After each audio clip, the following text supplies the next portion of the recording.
오늘은 디도서 네 번째 시간입니다. 은혜의 학교라는 제목으로 함께 말씀을 나누겠습니다. 오늘 말씀을 찬찬히 뜯어보면서 왜 은혜의 학교인 것인지, 은혜의 학교가 무엇을 말하는 것인지 그 의미를 살펴보겠습니다. 디도서 2장 11절 이전까지는 10절까지는 디도를 통하여 사도 바울이 권면하는 내용이 나옵니다. 늙은 남자에게, 늙은 여자에게, 교회 안에 있는, 그리고 젊은 여자에게, 젊은 남자에게, 그리고 디도 자체에 대해서도 권면하는 내용과 함께 또 종들에게 이렇게 권면하는 내용까지 해서 교회의 다양한 성별, 다양한 세대, 다양한 신분, 이렇게 다양한 사람들에게 권면하는 내용들이 있었습니다. 결국 모든 사람이죠. 교회가 어떤 곳입니까? 여러 이렇게 성별, 신분, 또 다양한 세대의 이 모든 사람들이 함께 복음에 기초하여 든든히 세워져 가는 곳이 교회 공동체입니다.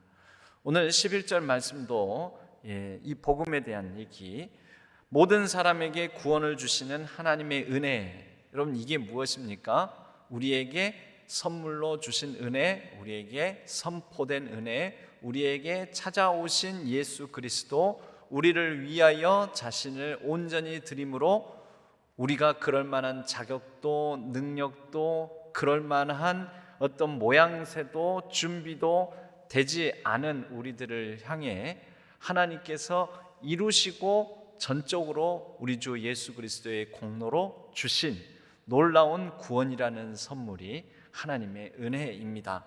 바로 이 은혜를 먼저 알고 누리고 반응하는 사람들, 이것을 붙들고 수용하고 이 은혜 붙들고 살아가는 사람들의 모임이 교회다라고 말할 수 있겠습니다. 모든 사람에게 구원을 주시는 하나님의 은혜, 여러분 일단 하나님의 은혜는 모든 사람에게 주어진 것입니다. 교회 다니는 사람만, 믿는 사람만 아니죠.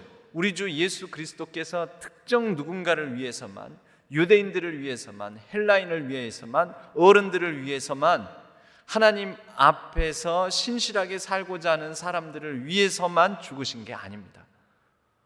예수님 못 박은 사람들이 하나님을 제일 사랑한다라고 자부하던 유대인들 아닙니까? 가장 사랑한다는 사람들이, 하나님을 사랑한다는 사람들이 하나님의 이름으로 하나님을 죽인 사건, 하나님의 아들이시자 하나님을 죽인 사건이 십자가 사건 아닙니까? 그럴 만한 자격이 있습니까? 없습니다. 전혀 그럴 만한 자격도, 아직 하나님의 사랑도, 하나님께서 찾아오셨다는 것도 인정하지도 않고 받아들이지도 않고 그럴 만한 준비가 되어 있지 않았음에도 불구하고 하나님은 이미 구원이라는 놀라운 역사적인 사건을 일으키시고 행하시고 완성하셨다라는 거죠.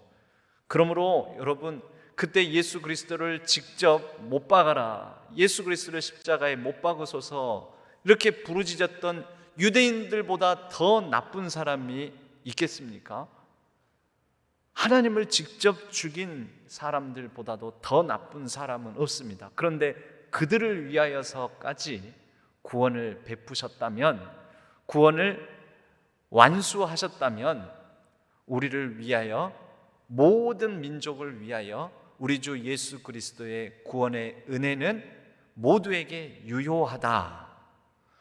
모두에게 유효한데 문제는 나 그거 필요 없어, 안 받아, 싫어, 마음 닫고 눈 감고 그리고 등 돌리고 외면하면 이미 하나님께서 모든 사람에게 주신 선물이지만, 선물이라는 게 안 받으면 그만이잖아요. 안 받으면 끝이라는 거죠. 여러분, 바로 이 은혜를 안 받는 사람들이 있어서 그렇지, 하나님의 은혜는 이미 우리에게, 모든 사람에게 주어졌다. 그 은혜를 알고 그 은혜의 부르심에 응답하여 모인 사람들의 모임이 교회 공동체다라는 것입니다. 여러분, 여기에 하나님의 은혜가 나타났죠. 예전에는 이 영어 단어로 demonstrate, demonstrate는 그대로 읽으면 데모예요. 드러내다. 하나님께서 자기 사랑을 십자가에서 확증하셨다, 보여주셨다. 하나님이 데모라는 게 그런 거잖아요. 의사 표현하는 거. 그런데 이 나타나다, 원래 이 단어가 어떤 단어를 썼냐면요, 헬라어를 여러분에게 가르쳐 주려고 쓰는 게 아니고 이런 또 다른 깊은 의미가 있다라는 것을 강조하기 위해서 이 말씀을 드리는 겁니다. 에피파이노라는 단어를 썼는데, 원래 이 헬라어 단어는 어디에 쓰는 단어였느냐? 로마 황제가 출현하게 될 때 쓰는 단어입니다. 황제의 통치와 다스림이 나타나게 되었을 때, 로마 황제 정도 되는 신적 존재, 로마 시대에는 황제는 거의 신적 존재와 동일시 여겼습니다. 그래서 황제 숭배, 황제 신상을 세워두고 황제를 숭배하는 일들도 있지 않았습니까? 그런 신적 존재, 반인, 반신의 존재가 나타나고 드러나고 그리고 다스림이 온전히 이루어지게 될 때, 이때 쓰는 단어가 바로 이 헬라어 단어라는 거죠. 에피파이노. 그런데 이 단어를 바울이 일부러 어디다가 썼어요? 모든 사람에게 구원을 주시는 하나님의 은혜에 썼어요. 모든 사람에게 구원을 주시는 하나님의 은혜가 바로 황제가 출현하는 그런 이 단어에 황제가 출현하듯이 나타났다고 썼다라는 거죠. 여러분, 마가복음의 시작은 예수 그리스도의 복음의 시작이라. 마가복음의 시작 1장 1절이 그렇습니다. 그때 썼던 단어 복음, 우리 한글로는 그냥 복음이라고 되어 있지만 이 복음이라는 단어도 유앙겔리온이라는 단어를 쓰는데요, 이 단어가 누구에게 쓰던 말이냐면 세 가지 사건의 이 복음, 유앙겔리온, 복음은 우리말로 직역하면 복된 소리, 복된 소식, 굿 뉴스, 이런 것 아닙니까? 그러면 이때 이 유앙겔리온이라는 이 단어를 통하여 좋은 소식이다, 좋은 소식이다 하고 말했던 것은 세 가지 경우에 썼다라는 것입니다. 뭐냐면, 이제 황제의 새로운 대관식, 즉위식을 행할 때 물러가라, 드디어 새로운 황제가 왕관을 썼다, 새로운 황제의 통치가 시작되었다, 새로운 황제의 즉위를 나타내는 그런 소식을 전하는 것을 유앙겔리온이라고 했습니다. 두 번째로는 황제의 아들, 황태자의 탄생을 알릴 때 유앙겔리온이라고 했습니다. 새 황제가 태어났다는 거죠, 황제의 후계자가.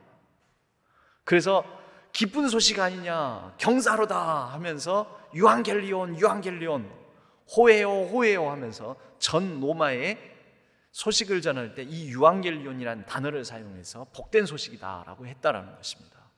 세 번째, 황제가 전쟁에 나갔는데 전쟁에서 이기고 돌아옵니다.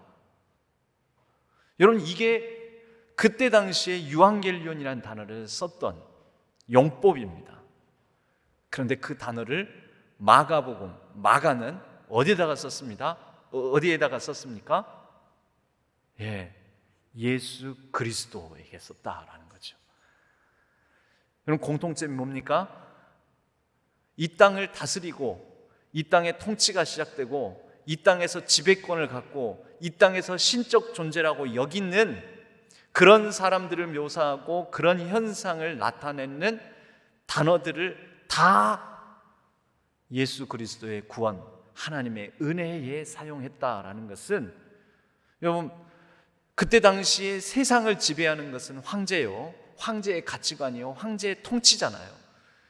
그게 이스라엘 백성이나 이 소식을 듣는 헬라인이나 로마인이나 그 모든 사람들에게 그것이 다스리는 것이 아니다. 누가 다스리신다?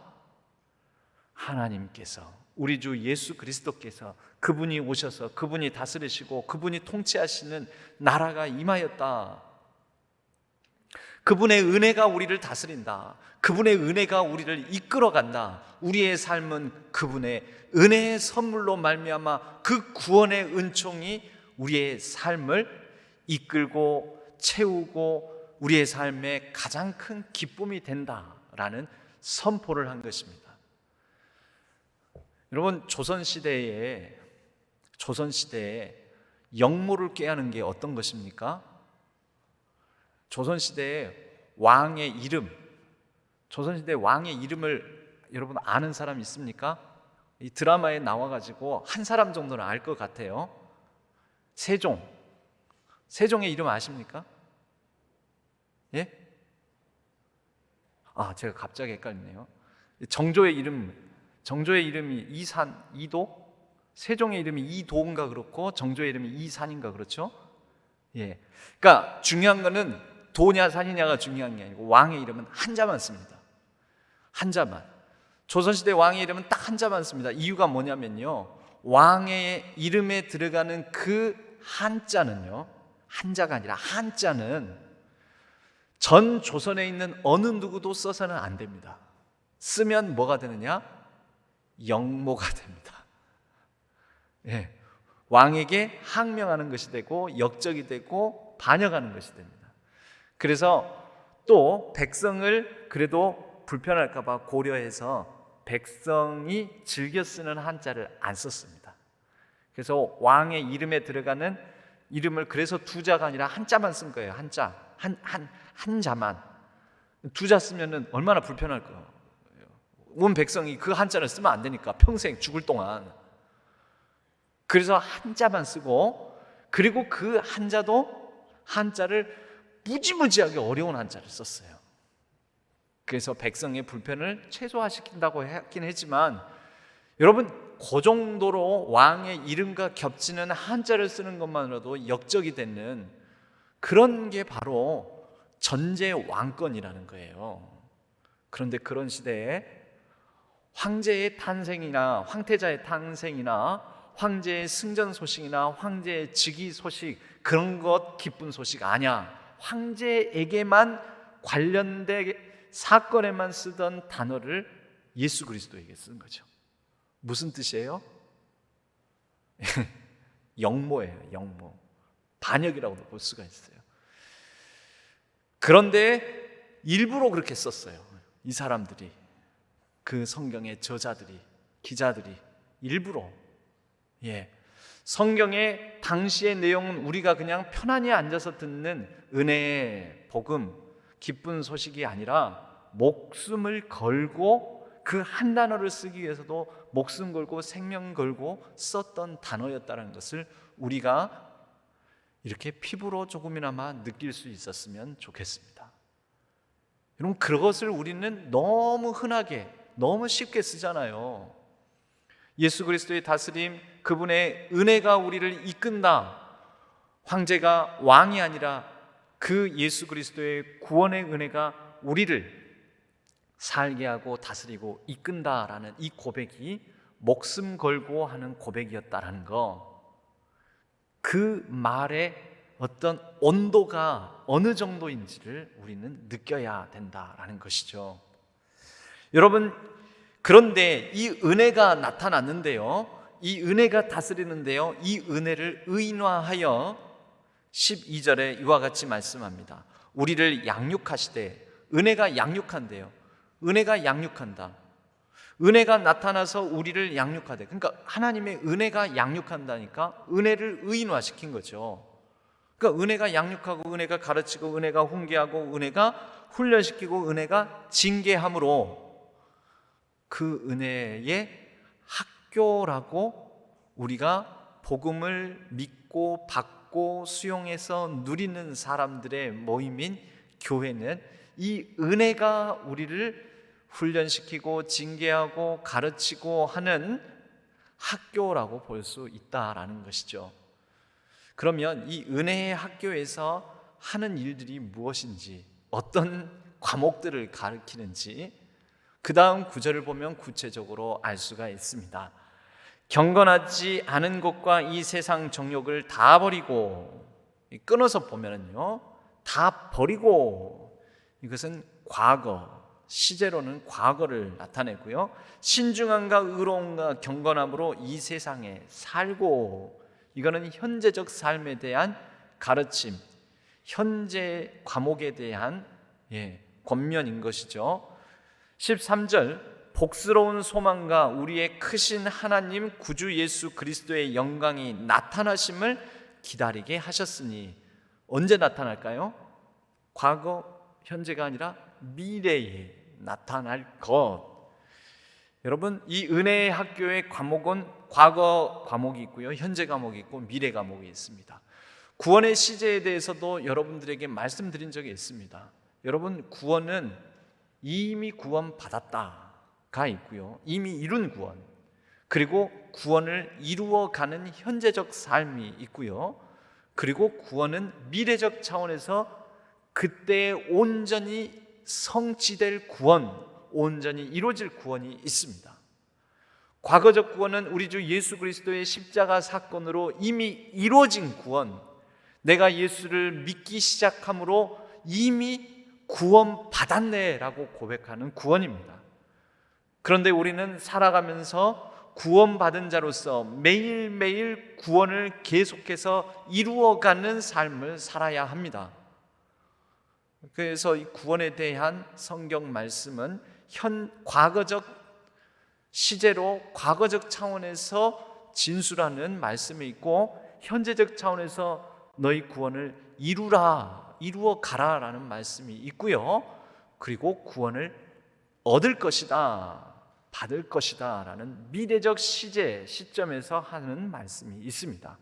똑같이 성도들이 교회 공동체 안에서 은혜의 학교에서 어떻게 살아가야 될 것인지에 대해서 과거적 시점으로 한마디로 말하자면 뭡니까? 버리다라는 것이죠. 버리다. 경건하지 않은 것과 이 세상 정욕을 버리다. 여러분, 이 버리다라는 단어와 누구든지 나를 따라오려거든 자기를 부인하고, 이때 이 부인하고, 우리말로는 부인하고 라고 번역된 이 단어와 동일한 단어가 쓰였습니다. 그러면 이 버린다라는 것은 뭘까요? 부인하고 라는 한글 번역과 같은 단어입니다. 그러므로 과거의 정욕에 따라 살아가고 경건하지 않은 모양을 갖췄던 나를 자꾸 부인하는 것입니다. 이건 원래의 내가 아니야.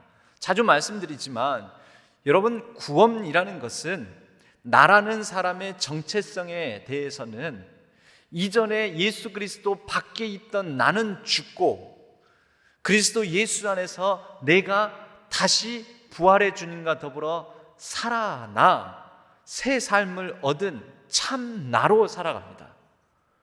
그럼 그 이전에 나는 자꾸 부인해야 돼요. 부인이 뭡니까? 죽었어요. 그리스도와 함께 십자가에 못 박혔나니 죽었어요. 나는 죽었어. 옛날에 나는 죽었어. 가는 나 아니야. 그러므로 나는 그렇게 살지 않아. 과거에 세상적 정욕과 공중의 권세 잡은 자를 따라서 살아가는 그러한 삶은 안 살아라고 부인, 거부, 포기하는 것입니다. 그러한 과거의 나, 옛사람의 나, 예수 그리스도 밖에 있는 나로 살아가면서 누렸던 즐거움을 포기하는 것입니다. 버리고 떠나고 비우고 아니다, 그건 내가 아니다 라고 말을 하는 거죠. 제가 말씀드렸죠. 선언하는 거라고. 여러분, 복음은 선포하는 거고요, 구원도 선언과 선포로 이루어집니다. 아니다, 그건 내가 아니다. 나는 이제 더 이상 살아있지 않다. 죽었다. 죽은 나가 다시 살아 역사하게 나는 나를 내버려 두지 않겠다. 내가 욕망하는 바, 여러분, 사람은 욕망이 없을 수 없습니다. 그런데 내가 욕망하는 바, 그것을 내 생애 목표, 삶의 목표로 잡으면 그것이 성경이 말하는 정욕입니다. 여러분, 예수 그리스도를 믿어도 우리에게는 욕망이 있습니까? 없습니까? 아이고 졸려. 수면 욕구 있잖아요. 욕망. 맛있는 거 먹고 싶은데, 좋은데 놀러 가고 싶은데, 나도 좀 성공하고 잘 되고 싶은데. 이런 욕망 자체가 없는 사람이 있어요? 없죠. 욕망 자체가 없는 게 예수 그리스도 안에 있는 내가 아니고요, 욕망의 방향이 바뀌는 겁니다. 그리고 욕망 자체가 우리 생애, 삶의 목표가 되지 않는 것입니다. 과거와 같이 욕망의 이 종이 되어서 얽매여서 욕망 자체를 충족시키는 게 내 삶의 목표로 삼지 않게 되는 것입니다. 그게 뭐냐? 나는 이제 욕망의 종이 되어서 살지 않을 거야 하고 부인하고 부정하고 포기하고, 그 욕망에 충족되는 기쁨, 그것을 나의 삶의 목표로 삼는 것을 포기한다는 거죠. 그게 바로 경건치 않은 것과 이 세상 정욕을 버리는 것이죠. 은혜의 학교, 은혜는 우리에게 그것을 가르쳐 준다는 것입니다. 그러면 현재적으로는 뭐냐? 사는 것입니다. 신중하고 의롭고 경건하게, 신중함과 의로움과 경건함으로 이 세상에 살고, 여러분, 버린 것으로 끝나는 것이 아니죠. 우리의 구원을 영어 단어로 말하자면 from to라고 볼 수 있습니다. 무엇으로부터 나와서 무엇을 향해. 그런데 보통 어떤 사람들은 무엇으로부터 나온 것으로 끝나는 사람들이 있습니다. 애굽을 떠나, 애굽으로부터, 바로의 속박으로부터 벗어나는 것으로 끝납니까? 그래서 구약 성경에서는 하나님의 광야 학교가 있는 것이죠. 광야 학교에서 이제는 어디를 향해 투를 가르쳐 주시는 겁니다. 가나안 땅을 향해 가르쳐 주시는 겁니다. 이제 하나님의 백성으로서 이렇게 살라라고 하나님께서 율례와 법도와 계명을 주시는 것입니다. from 애굽으로부터, 바로로부터 나와서 어디를 향해? 하나님께서 약속해 주신 땅을 향해, 하나님의 그 은혜의 선물을 향해, 하나님께서 우리 보고 살라 하신 그 삶을 향해 가는 것이죠. 보통 구원을 프롬에서 끝나버린 거예요. 어디로부터 나온 것으로 끝나버리는 사람이 있어요. 구원받았네. 그래서 물에 빠져 죽을 뻔한 사람을 하나님께서 건져주셔서 숨을 헐떡헐떡거리면서 아이고 죽을 뻔했네, 큰일 날 뻔했네, 망할 뻔했네 하고 나서 그것으로 끝나는 사람들이 있어요. 여러분, 물에서 빠질 뻔하다가 건짐을 받았으면 어떻게 해야 됩니까? 이제는 어떻게 살지? 이게 나와야 되잖아요. 그게 현재적 삶이에요. 이 세상에서의 삶을 살아가는데 어떤 삶을 살아가느냐? 아브라함도 떠납니다. 그래서 갈대아 우르를 떠나요. 떠났으면 어디로가 있어야 되잖아요. 내가 너에게 지시할 땅으로 가야죠. 그래서 떠남만으로 끝나는 것이 아니라 감으로 마치는 것입니다. 떠남과 감. 여러분, 우리의 구원을 요약을 하자면은 떠남, 과거로부터의 떠남, 옛 모습으로부터의 떠남, 그리고 감, 하나님의 백성을 향하여, 하나님의 뜻을 향하여, 하나님의 약속을 향하여. 신중한 것은 침착하고 냉정하고 분별 있고 자제하는 삶을 살아갑니다. 의로움은 올곧고 바르고 옳은 것입니다. 그리고 경건함은 믿음이 깊고 독실한 것, 하나님의 성품을 입는 것입니다. 이 세상과 여러분 전혀 다른 것을 욕망하고, 세상이 욕망하는 거 똑같이 욕망하면 그리스도인이 다른 거 하나도 없죠. 그런데 이 세상이 욕망하는 것과 다른 새로운 특별한 바램과 욕망을 가지고 전혀 다른 인생관과 새로운 삶의 방식, 삶에 대한 자세와 태도를 가지고 전혀 다르게 살아가는 이 맛, 그 맛을 느끼는 삶이 은혜의 학교에 입학하여 살아가는 성도의 현재적 삶입니다. 여러분, 그 맛이 있습니까? 하나님의 은혜를 누리는 맛이 있는 삶을 살아갑니까? 그리고 누군가에게 그런 맛보게 하시는 삶을 살아가고 계십니까? 바로 이것이 신중함과 의로움과 경건함으로 이 세상에 살고, 그리고 이제 미래적인 차원에서 복스러운 소망과 우리의 크신 하나님 구주 예수 그리스도의 영광이 나타나심을 기다리게 하셨으니, 이게 뭐예요?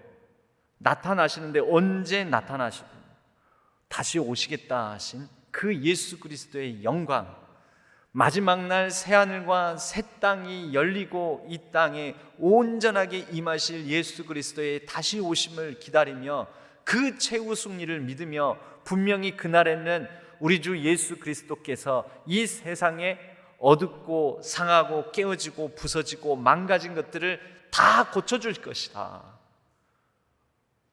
그게 뭐죠?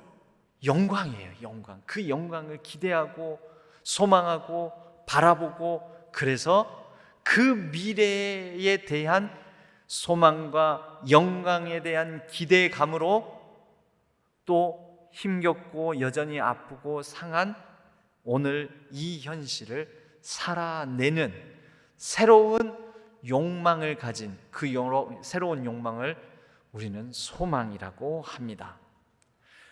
여러분, 이 복스러운 소망과 구주 예수 그리스도의 영광, 소망과 영광을 앞에서 우리는 한글 성경에 나오진 않았지만 같이 동시에 정관사 더로 같이 묶어서 수식합니다. 무슨 얘기냐? 소망과 영광이 따로 떨어져 있지 않다라는 거죠. 소망과 영광은 연결되어 있습니다. 붙어 있습니다. 둘이 아니라 하나입니다. 예수 다시 오신다. 이제 연말에 다가오면 우리가 대림절 때 뭐 합니까? 대림절 영어로 애드번트라고 합니다. 애드번트는 뭐냐면요, 나타나다, 출현하다라는 의미를 가진 영어 단어예요. 애드번트 데이, 애드번트 시즌이라고 하는데요, 이 애드번트가 뭐냐면 나타나다, 출현하다. 근데 이 애드번트에서 나온 게 뭐냐면 롯데월드 놀이동산 이름을 뭐라고 하죠? 롯데월드 뭐라고 합니까? 그렇습니다. 어드벤처. 그 바로 어드벤처가 애드번트에서 나온 거예요.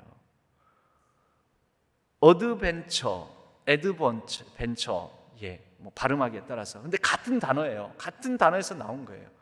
뭐냐? 예수 그리스도의 나타나심, 다시 오실 예수 그리스도, 그분으로 인하여서 오늘 우리는 지금 여기에서 다른 사람 보기에는 다른 삶의 방식을 가지고 모험을 거는 삶을 살아갈 수 있다는 거죠. 여러분, 어드벤처 모험이잖아요. 이 모험이라는 단어가 놀이동산에서 노는 모험을 말하는 게 아니에요. 현재에 닥치는 위험, 어려움, 고통, 내가 다른 삶의 방식을 선택함으로 인하여서 치러야 될 대가를 기꺼이, 그러한 어드벤처를 내가 감당하고 살아가는 것입니다. 왜요? 소망 때문에, 그 영광의 나타나심을 기대하기 때문에. 이렇게 은혜의 학교는 가르치고 난 다음에 이러이러한 것이다, 과거적으로 버리고 현재적으로 현재를 잘 살아내고, 그리고 미래적으로 기대하고 살아가서 결국 이렇게 해서 우리의 성도의 삶은 구원이 완성되어 가는데, 그 완성된 구원은 뭐냐? 14절 같이 읽겠습니다. 그가 우리를 대신하여 자신을 주심은 모든 불법에서 우리를 속량하시고 우리를 깨끗하게 하사 선한 일을 열심히 하는 자기 백성이 되게 하려 하심이라. 그러니까 구원하셨다라는 거예요. 우리를 대신하여 자신을 주심은 그 구원의 십자가 사건인 거죠. 모든 불법에서 우리를 속량하시고 우리를 깨끗하게 하사, 구원의 내용이에요. 그런데 이렇게 구원시킨 이유가 뭐라고 나옵니까? 선한 일을 열심히 하는 자기 백성이 되게 하려 하심. 핵심 단어가 뭐죠? 선한 일. 착하게 살라고. 여러분, 성경에서 나타나는 착한 일이 그냥 우리가 흔히 생각하는 참 쟤는 착한 아이야, 어쩜 너는 그렇게 착하니, 그런 착함이 아닙니다. 여러분, 성경 이곳저곳에 이 착한 일, 선한 일이라는 표현들이 나오는데요, 에베소서 2장 10절에는 우리는 그가 만드신 바라 그리스도 예수 안에서 선한 일을 위하여 지으심을 받은 자니. 여기서 선한 일 나오죠. 빌립보서에도 나옵니다. 너희가 첫날부터 이제까지 복음을 위한 일에 참여하고 있기 때문이라. 뭐냐면 내가 너희들로 말미암아 기뻐하는 이유가 그렇다는 거예요. 그리고 빌립보서 1장 6절에 너희 안에서 착한 일을 시작하신 이가 그리스도 예수의 날까지 이루실 줄을 우리는 확신하노라. 여러분, 예수 그리스도께서 우리에게 착한 일을 시작하고 계신데요, 그럼 이게 그냥 단순히 착하게 사는 그 착함이 아닌 것 같지 않습니까? 하나만 더 읽으면요, 디모데후서 3장 16절 성경의 목적, 기록 목적에 대해서 이와 같이 말씀합니다. 모든 성경은 하나님의 감동으로 된 것으로 교훈과 책망과 바르게 함과 의로 교육하기에 유익하니 이는 하나님의 사람으로 온전하게 하며 모든 선한 일을 행할 능력을 갖추게 하려 함이라. 여러분, 그러면 이 선한 일, 착한 일의 정체가 뭔지, 그냥 단순히 착하게 살자가 아닌 것 같죠? 하나님의 뜻을 이 땅에 이루어가는 하나님 나라의 삶을 말합니다. 복음을 받아 하나님 나라의 삶을 살아가는 것. 하나님 나라의 삶은요, 하나님께서 다스리시는 나라가 되어가도록 우리가 살아가는 세상을 그렇게 만들어가는 것, 하나님께서 다스리시는 그런 방식대로 교회가 이루어져 가고 가정이 이루어져 가고 우리 서로가 관계를 맺어가는 그러한 세상을 만들어가는 것, 하나님의 의와 진리와 평화가 이루어져 가는 그런 곳으로 만들어가는 것, 하나님의 정의와 공의가 실현되는 곳으로 만들어가는 것, 이 세상 속에 나아가서 우리가 하나님께서 다스리신다면, 우리 주 예수 그리스도라면 어떻게 하실까? 그분께서 때로는 세상을 책망하고 권면하고 또 말씀하시고 하셔서 고쳐가시는 방식대로 우리가 살아가는 것, 그것을 위해서 우리를 구원하셨다라는 것입니다. 목사님, 알던 거하고 다른데요. 구원의 목적은 예수 믿고 천국 가려고 그런 거 아닙니까? 그것도 맞아요. 그 말씀이 어떻게 나오냐면은 예수 그리스도의 영광 중에 나타나심을 기대하는 마음, 그 영광 중에 나타나심이 뭘까요? 영광 중에 예수 그리스도를 대하고 직면하고 배울 날을 기다린다는 것, 그것이 천국입니다. 천국 가는 것도 맞아요. 하지만 또 무엇이 있습니까? 내가 예수를 믿고 난 이후에 아직 여전히 이 땅에 살아있는 동안에 바로 이 선한 일, 그를 위하여 우리를 지었고 그것을 위하여 우리를 가르치시고 그것을 위하여 우리를 구원하여 주셨사오니, 그 구원을 받은 자로서 이 땅에서 하나님의 뜻을 이루어가며 하나님의 통치를 받으면서 그 통치 가운데에서 우리도 하나님의 일을 해나가며 살아간다라는 것이죠. 바로 이것을 위하여 15절, 너는 이것을 말하고 권면하며 모든 권위로 책망하며 누구에게서든지 업신여김을 받지 말라. 누구에 대한 얘기죠? 우선은 디도에 대한 말씀이죠. 누구에 대한 얘기죠? 오늘날 현대적으로는 하나님의 다스림의 권한을 가지고 있는 교회 리더십들을 향한 말씀이죠. 누구에 대한 말씀이죠? 하나님의 은혜의 학교에 입학한 성도들 각자에게 하나님께서 하나님의 형상을 회복하셔서, 하나님의 형상은 다스림입니다. 하나님의 형상을 지으셔서 하나님의 형상을 가지고 하나님께서 아담에게 너는 생육하고 번성하여 땅에 충만하여 바다의 물고기와 하늘의 새와 땅에 움직이는 모든 생물을 다스리라 하시지 않습니까? 하나님의 형상이라는 것은 다스림이에요. 그것이 회복됐다는 것은 하나님의 통치, 다스림을 따라서 살아간다라는 것입니다. 그러므로 사랑하는 우리 신한 성도 여러분, 그리고 사랑하는 우리 신한의 청년 여러분, 이것을 말하고 권면하며 책망하며 우리의 삶을 하나님의 나라, 하나님의 주권이 회복되는 공간으로 우리의 일상의 영역을, 삶의 자리를, 가정을, 맡겨진 학업을, 또 생업의 현장을 그렇게 일구어 나가는 우리 모든 성도님들, 신안의 성도님들과 우리 신안의 청년들 다 되시기를 주님의 이름으로 간절히 축원합니다.